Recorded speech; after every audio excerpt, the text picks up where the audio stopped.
Hi friends, welcome back to our channel సులభ వంటలు. ఈరోజు మన ఛానల్లో సైడ్ డిష్ ఏమీ లేకపోయినా సూపర్ టేస్టీగా ఉండే కొబ్బరన్నం రెసిపీ చూద్దాం. చూస్తేనే నోరూరిపోతుంది కదండి. మరి రెసిపీలోకి వెళ్ళిపోదాం. ఒక బౌల్లో 1 కప్పు బాస్మతి రైస్ తీసుకొని 4-5 సార్లు వాష్ చేసుకున్న తర్వాత ఇవి మునిగేదాకా వాటర్ పోసుకొని హాఫ్ అన్ అవర్ నానబెట్టాలి. ఒక ఫుల్ కొబ్బరికాయ తీసుకొని ఇలా చిన్న చిన్న ముక్కలుగా కట్ చేసుకోవాలి. ఒక మీడియం సైజ్ ఆనియన్ని ఇలా స్లైసెస్లా కట్ చేసుకోవాలి. 3 పచ్చిమిర్చి ఇలా పొడవుగా కట్ చేసుకోవాలి.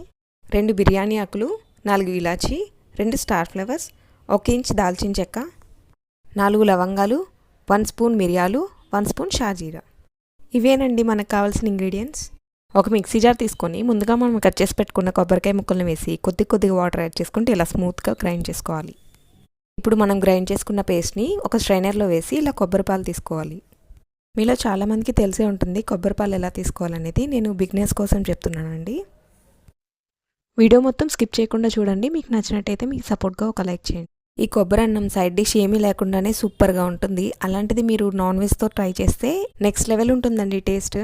కుక్కర్లో 3 టేబుల్ స్పూన్స్ ఆయిల్ వేసుకొని 1 స్పూన్ నెయ్యి వేసుకొని హోల్ గరం మసాలా వేసుకొని ఫ్రై చేసుకోవాలి. ఇవి వేగిన తర్వాత సన్నగా చాప్ చేసుకున్న ఆనియన్స్, పచ్చిమిర్చి కూడా వేసి ఒకసారి ఫ్రై చేసుకోవాలి. హాఫ్ అన్ అవర్ నానబెట్టుకున్న బాస్మతి రైస్ వేసి ఒక 5 మినిట్స్ ఫ్రై చేసుకొని 1.5 కప్ కొబ్బరి పాలు వేసుకోవాలి. మీకు కొబ్బరి పాలు తక్కువ వచ్చినట్లయితే కొంచెం వాటర్ యాడ్ చేసుకోవచ్చండి, ఏం పర్లేదు.